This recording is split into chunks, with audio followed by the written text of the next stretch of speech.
Knoll Nation, welcome into a very special episode of the Renegade Rundown. Right here before the national championship gets going, we have opportunity to spend about 30 minutes with the man of the hour, um, Dave Uiagalelei, and I hope I hit that right, is able to join us here. The father of QB1, DJU, of course, as always, my beautiful co-host, Jen Santee at Jen Santee 1890 on X. What's going on, Mr. Uiagalelei? How's it going, man? We're pumped to have you on here. We just been excited to have a conversation with you. How's it going, man? Man, first and foremost, want to say thank you for having me on. You know, it was a long. When my son jumped in the portal, I can say this: he only wanted to go to one school. It's the reason why he didn't visit any other schools. His heart was set to go to Florida State, regardless of what was going to happen. It was either Florida State or probably go to the league. My son had one chance to come. To one more year, and so that's just one chance, 1 year, and he wanted to do it right. He wasn't just going to go to any rebuilt school, right? He felt as if he's going to go to a school, he had to go to a school that has the pieces. And I mean, what can you say about a school like Florida State, right? Have all the pieces there, So yeah, that's why his heart was set on on Florida State. Prior to what, contrary to what you kind of read on the timelines, but yeah, even since he's committed, it's been unreal. We've had, I think, 6 guys commit in the past 2 days already. But yeah, man, I'll let Jen get the first question in, but that's exciting. We weren't even going to really, push that question about, was it between this school and that school or the NFL for you to jump off and nail that one first? That's pretty awesome.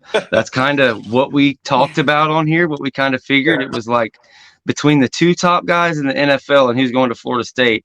And we ended up getting DJU, and Jen has been singing his praises, and that's been her number one guy for months now. So go ahead and get your question in, Jen.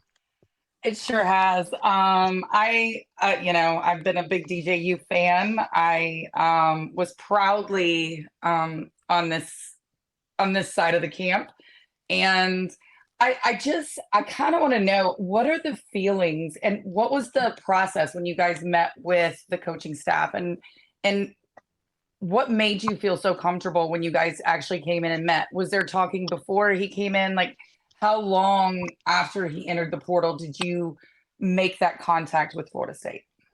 Or did they make it with you? It was DJ. I want people to understand it's all his decision, right?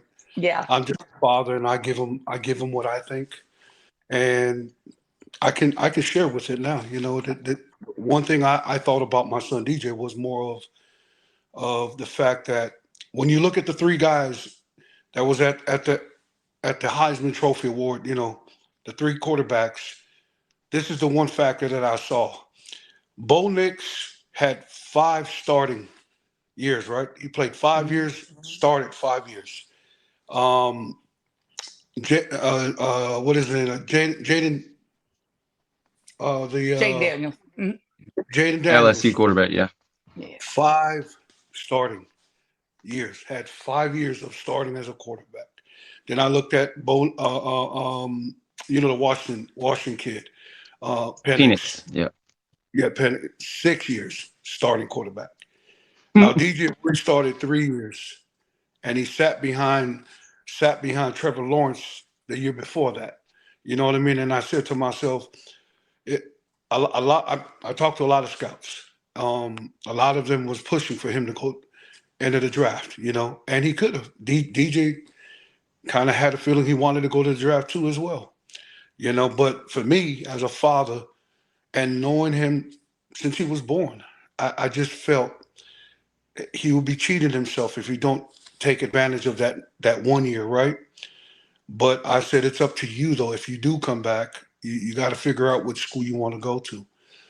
So it was all on him on what school he wanted, and from the jump, Florida State was a school that he felt that he wanted to go to. There was no other school or that he wanted to go to. It was more of either to the NFL, because that's where he wanted to go. But I just said, here's my opinion.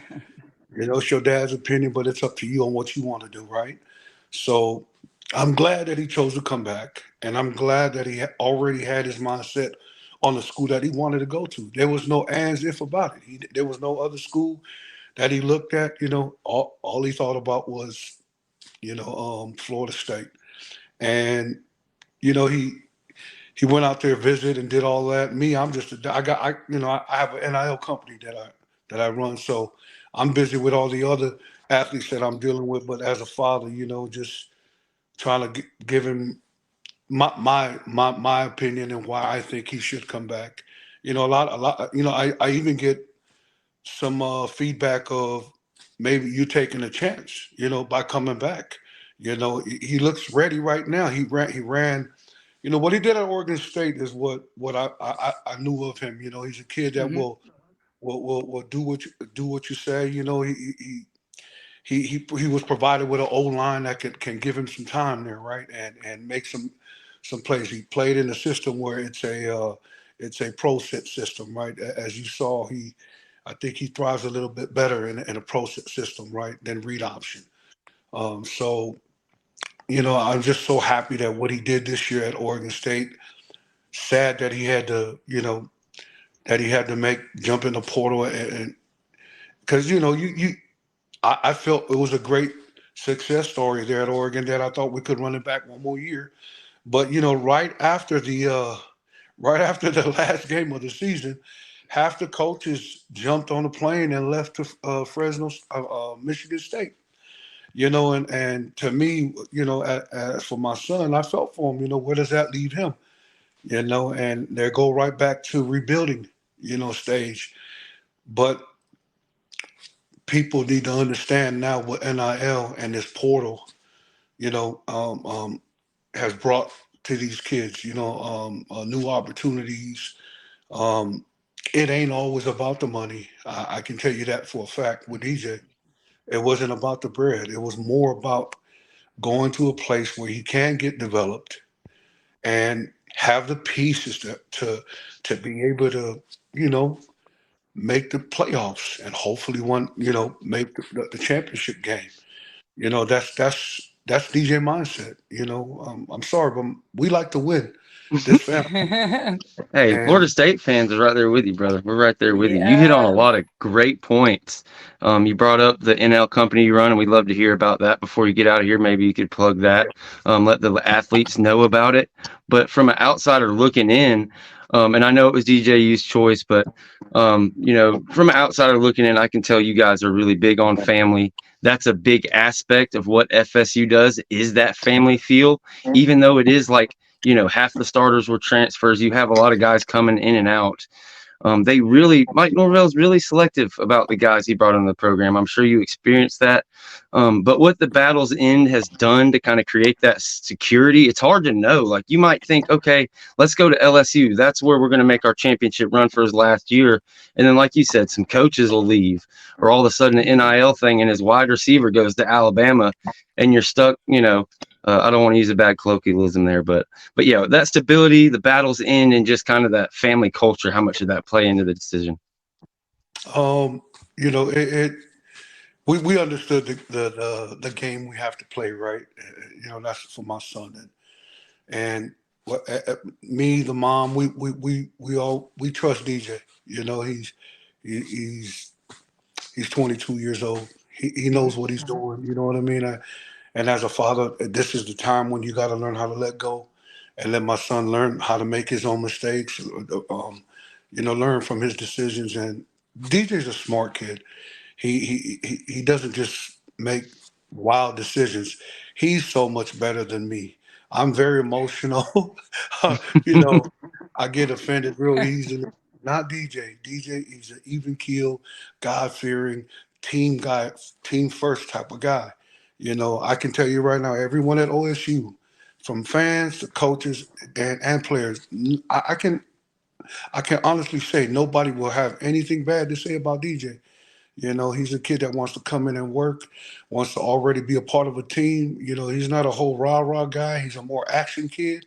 You know what I mean? And I know that's what Florida State is getting. They're getting a kid who's going to come in there and prove himself that, he'll do whatever it takes to help that team win. And the coolest part is this. He was at Clemson. And he knows Coach Norvell. Your starting quarterback that got hurt, he helped DJ, right? He helped DJ with the process of coming there. They're Mhm. they're good friends, you know I what was I gonna mean? say And that's a natural transition. You brought up, kind of DJU's temperament. We're just getting to learn him, but the things you were saying, that's like Jordan Travis and Spades. So I love to hear yeah, that, man. Mhm. yeah, so it's a blessing for my son to be there. We know, how honorable it is to go to a school like that and have that opportunity. And I'm excited for DJ. I'm excited for the school, and I can't wait. I remember when I went my last time I was there was when Clemson was playing, and then the game was canceled, Ooh. right? Oh yeah, But that's right. That's right. Well, yeah, but the funniest part that was, do remember COVID, right? hmm I'm coming from the West Coast to Tallahassee, right? So West Coast, everything shut down. Everybody has a mask on, everything, right? I get to Tallahassee, go out there by the school and all the bars and stuff around there and clubs. It's like no mask. They're all partying. All the clubs are open. I'm like, I love it here. I didn't even go back. I stayed. I was supposed to go back, right after, like literally after the game that Saturday. I stayed till Tuesday. I was like, oh, this is cool. I like it out here. So my experience is already. I love the place. The food is great. Great people. So I'm excited, man. I'm excited for DJ. I'm excited for Florida State. And I'm excited for next year. I really believe that. You know, I think we have a chance to really do something special. I agree. And I'm just saying I can't wait to watch him play for Florida State. I am such a huge fan, and I know the last time that he played for Clemson, he beat us, and so I'm ready to beat us have him good. on. Yeah, he beat us good, and I'm ready to have him on our side. I can't tell you how excited I am. I'm gonna get the jersey, do the whole nine, be at the spring game. I'm so ready for it. Um, you know, I'm just really excited for him, and I'm really excited the fact that he wanted to be here. That really um was something for me. Yeah. And I just know that New Year's Day, when that edit finally popped, I was like, oh, I just was so excited. You couldn't have find a happier person than me, I'm sure, other than DJ and Coach Norvell, of course. Yeah. But we're just so excited. And can you just, what was it like, maybe just talking, or for DJ, like talking with Mike, with the process before the decision was made? How did that go? Did he seem happy and content, and was he excited to just finally get it out there? Um, yes. You know what was going on. Yeah, There were two quarterbacks that they were, yeah, and their the decisions on what was going on, and it was dragging out, to the point where, when I talked to my son, I'm going to tell you what I told my son. I said, I truly believe that you belong there, and I mhm, know they haven't made the decision yet, and I did a lot of praying, you know. This is a family that's led by faith, and I just felt that this was the place for my son. And all I do, I'm a big guy on affirmation. When I raise my kids, I'm always about positive. I'm always about believing, and it'll happen, and you can get a little bit of frustrated, on yeah, you want to go to this school, but there's a process that you got to go through. My job as a father was just to let him know, I'm positive affirmation. Don't worry, things are going to happen the way they're supposed to happen. As we saw, you know, um, the other quarterback want to go to the league, you know what I mean, to the NFL. All those things, I don't think it just happens by chance. You know what I mean? I truly believe that when you have your heart set on something, and when you do good things happen to you. You know what I mean? That's who DJ is. So it was a little bit stressful, not like stress, just just, he didn't want to go anywhere else. So my job as a father is to say, hey, hang in there. I love you. God got this. You know what I mean? God got our back, and it'll happen, man. And like, I was at my son's football game, Mateo. We're at Arizona for the Fiesta Bowl. I get a phone call from DJ in the first quarter, and he tells me, Dad, I just want you to know that I committed, and Let's go. I love that. I almost wanted to cry, and I just said, you see how good God is? You see how good God is? Then I said to him, let's go to work. Let's go to work. See, I get emotional because Man, See, I mean, you're making me emotional, and we're I'm about to never all be emotional. crying. yeah, you know what I mean? Like, that's how real it is. You know what I mean? And it's family. It's not about money. It's not about any of that. It's just about having a perfect place that my son wanted to go to. So I think. Man, we are so Well, thankful to have you here. And, me and Jen, like, we're kind of living out our dream, being able to talk to guys like you and just like sitting here, hearing the answers to our questions and kind of the things y'all were looking for, how the process worked out. I mean, you've got to be pretty cocky to not believe that there's a higher power out there that is got his hand absolutely. tipping the wheel. And another thing about this program that people are probably tired of hearing about, I bring up all the time. I love the fact that Mike Norvell and this staff aren't afraid to talk about their faith and show it right out there in the open. Like Hmm. a lot of places, a lot of teams, big companies, whatever the case may be, that stuff is, if you're going to do it, but do it over in the corner, kind of hide it. I love that they break down before practices and games, pray together. We've got a question up here. I don't know much about you guys' culture, but the Yeah. traditional Samoan haka dance and stuff, we'd be remiss if we didn't bring that up, but just how that all rolls into it, man. It's just, man, we're excited to have you on, man. What a moment. And I'd love to see that. I know there's a lot of people that you deal with your NIL deals, and it's like it's all about family. I'm a Greek guy, so I'm over here getting emotional. But I don't even know if I gave you a question in there or not. But I think the haka dances people really want to know about. If we'll get to see some of that, maybe a tradition Yeah. started for this year on that. I'm hoping. I don't know. DJ, they did the haka in high school. Mateo did it back in youth football. And the haka it's a New Zealand thing, right? And the Samoan, it's a Polynesian thing. And I'm not sure if hopefully DJ can probably start something up there with the boys and stuff. But I knowing DJ, he won't. He's a guy that just, he just wants to make sure, you know, the X's and O's and the plays and what, all that stuff is more important to him, but the hockey, I would love to see if Florida State could do the hockey. That'd be amazing. I think we need some more Polynesian kids out there, I was about to so we say, got, maybe if Toko, maybe some of these other kids that are out there, maybe if DJU can get them in town, maybe that we can get somebody else. Maybe we get that outgoing personality that's going to be the dude to be the ringleader for it. yeah. So DJ has a friend that's there now who played with him at DN, and he was really good. So hopefully he makes his decision and come and play there, and you know, and he I know he can do the haka. From your mouth to God's ears, please.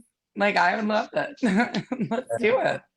Yeah. Yeah. And so, I mean, I don't know if, I mean, I'm sure you don't, but I'm from Memphis. I live in Memphis. So I got to watch Mike, or Coach Novell when he was here, and then moved on to my beloved Florida State, which was amazing. And just watching him, with that atmosphere, with the family, with the love, and the way these players actually appreciate him and respect him. And so what was it, let me just ask, what was it that DJ felt was why Florida State was the only school for him? I think that the fans would love to know that. I would assume it was what you guys did this past year, right? And Yeah. then Okay. having the fact that your coach is a God-fearing guy. DJ really respects your head coach. He really he knows him very well, and he talked about his coach. He likes Coach Novell, but it was just the pieces that you guys have, you had great receivers, you have the O line, the play calling, The atmosphere, but what DJ was more attracted to was just having to, if it's going to be his last year, he wanted to go to a place where it wasn't a rebuild. It was more of a plug in and play, right? And what you guys did this past season was amazing. Going undefeated. I don't blame DJ on why he wanted. He chose state. It was, you got to think about DJ when he was at Clemson. No knock on Clemson. I love, when he was there, it was, Hmm. but as people can see, the O line play wasn't that great. The receivers, they're great guys. You know what I'm saying? I'm just saying it didn't. Um, it just, I really don't have to explain. People that know football, Mm-mm. you just got to go see for yourself, and you see why they had the season they had this year. Again, a great school. A great place. Um, and there's no excuses for DJ too. DJ had to play better. You know what I mean? But there was a lot of things that was going on, not just on the field, but off the field, Yeah. and it was tough for my son to be all the way on that side of the country. And I just want you to know his first year, I went to all the games. Hmm. Some things happened, some personal things happened to where I felt that I just need to stay home. And his second year, DJ was there by himself. So remember his first year, he did his thing. He was tutored to be a Heisman Trophy winner coming into the second year, right before that Georgia game. Everyone had him high on the charts because of what he did the first year. The first year he broke records. He threw the most yardage against what is that, Notre Dame. He went in there, threw 440 Yeah, yards. set The a most. record in the stadium, I believe. Yeah. Hmm. And if anyone who watched that game, that wasn't DJ's fault why they lost that game. No. He did everything he could, even though yes, it's a team effort. We lost, but I'm just saying, if you watch that game, DJ did everything possible, to try to win that game. And the game before that was a Boston College. Those were the only two games he started. And he did really, really well in both of those games to where he was. That's why he was tutored that off season to be the guy, to be the man, and then everything happened after that.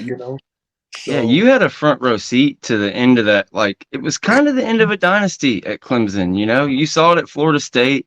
It's the last couple of years of Jimbo Fisher. I think a lot of people don't realize how much DJU held that thing together. Hmm. Like, still being able to go out and perform like he did against us and whipping our yeah, butt that year. And you saw that immediately when he got to Oregon State because, I mean, he jumped off the page this year. That's why everybody's so excited. But to throw a question real quick, I guess you dealt with a lot of schools. You've talked about Mateo's out at Oregon.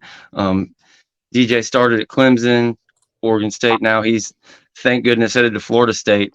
We've asked a lot of questions about what made it great, this and that, but one thing we hear from a lot of people is like Norvell doesn't sugarcoat anything. It's all kind of just the facts. So I'm sure he probably had a plan about. DJ probably knew about 4 or 5 of these commits before they ever happened and stuff. So I guess that was part of the process. What's the difference, I guess, in that, I guess, than the way the other teams that would reach out in court? I guess with Sugar and Honey, he's a little bit more just down to earth. Seems like he just gives you what it is, point blank. what do you mean? How DJ? Well, What? Norvell, I guess, recruiting DJ. Oh yeah, I mean, again, DJ had conversations with Norvell, and I'll give you an example. Do you know why DJ chose Clemson? Yep. The reason why he chose Clemson was because Dabble Sweeney was the only coach that talked about his faith. I love It, it, wa- man. it wasn't because of whatever. It was out of Oregon, SC, a lot of these big schools, but uh, Dabble Sweeney was the only one that talked about his faith. And to DJ, that meant more to him than anything. So the fact that knowing that Coach Norvell is real open about his faith, I think that's probably was another driving factor for him. One of the Love main it. factors. He's both of my kids. They're God fearing kids. And not to say like they're better than anyone. No, it's not that. It's just that they were raised. Me and the mom did a good job of just making sure they be appreciative. Kids that appreciate their opportunities.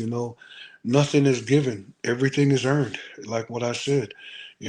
Everyone just assumes like, oh, DJ's coming in. No, he still got to go in there and battle for that starting position. That's the way I want it for my kids. I never want them to ever handle nothing. Let him work for it. I, Um, I love that. I love yeah. that. So that's what we're doing right now. And I mean, that's how they go about with these coaches, and I just know Norvell's going to be amazed at what the kid that they're getting, in DJ. Um, I like where my son's mindset is at right now. I think he's just after this past season. I think his mindset right now is very high. Very positive, very confident. At Clemson, man, there was a point where I felt my son lost a lot of confidence there. Just when things aren't working and you're just trying to figure stuff out. And everything you try to do is not working, then you go out of the norm of doing things you never do. My son would never throw the double coverage, never. In high school, I can put on one hand and how much interceptions my son threw. You know what I mean? So it was just a tough situation in Clemson. Just his Yeah. development and everything there. It it, it declined for what reason I don't know, and I do not blame Clemson. You know what I mean? Right. No, in no how, shape, or form. You're talking about a school that has Trevor Lawrence, Deshaun Right. Watson. Come on, man. That's not it. No. Something happened there to where it just didn't work out, for him. Then going to thank God he went to OSU to where, the pressure is not on him like that to where he got to make stuff happen, right? It's actually okay to make a mistake because every mistake, what quarterback dads don't understand, they if you're at a program like a Alabama or like a Clemson, every little mistake is multiple by 10, and it'll be everything will be your quarterback's fault. I felt so bad that he had to take the blame for so many of that stuff. But any football guy that knows. You know what I mean? I hopefully the results of this year's Clemson kind of shows, you know what I mean, of what my son did and how much he had to do to keep that all together. You know what I mean? He won 11, 12 games those 2 years. I mean, at any other school, the records that DJ had those last 2 years would have been amazing record, right? It'll be a winning record. But because the pressure, the expectation, if you're not in the playoffs or playing for the national championship, you failed.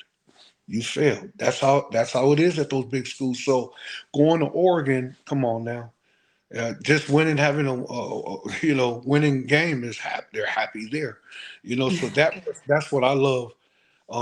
When he went to Oregon State, that pressure came off. Now you can play free. Now it's time to get that confidence back. Now it's time to develop. You know what I mean? And that's what I am always going to be a Beaver. Always, I'm grateful and thankful for what they did for my son. I hated the fact that he had to leave, but Right. DJ, DJ knows what he's doing. You know what I mean? And if it's going to be his last year, he got to go to a place where he knows he got all the pieces, got great coaching, got a great fan base. You know what I mean? And that's what it's all about. So I'm excited for him. I'm excited, extremely excited, and I'm extremely grateful for Clemson and OSU, Oregon State, because this is what people don't understand. If it wasn't for Dabble and the Clemson staff, it wasn't for Jonathan Smith and their staff, DJ wouldn't be doing what he's doing today. There are things that you can learn in failure and in struggle that you will never learn in success. I would rather my son struggle now in college than find out later in the pros and struggle there. So now it's not something new to my son when things don't work out because now he knows how to stay calm, you know, make the collective decisions that you need to make to be able to, handle whatever's going on now because you've been there and done that before. So, And that's why I always tag God's plan. Because if it was my plan, my son would have played 3 years, went first round, first pick. That's all of our plans, right? But God just has something about, you gotta. He has His own plan for your child, right? And you just have to have an open mind, be grateful and thankful for things that happen, and appreciate the little simple things, right? Thank God that I didn't have to pay for school. You know what I mean? Thank God for NIL. That these kids can have an opportunity to make a little bit of money and put it in their bank account and learn how to go through, learn how to have account and be accountable of their money, right? And that's the way I live now, just being grateful. And when I do this NIL company with these other parents going through their process, right, it's more of just giving them the information, helping the parents understand that they're the first line of defense to their kids. A lot of parents are so quick to go and get a guy, oh, he knows this guy, that guy. Just, that's what I did the first time, and a lot of things didn't go as planned. And that's why I felt this company would needed to be built, and that's my purpose now. It's just to educate parents on how to maneuver and move within this process of recruiting and NIL.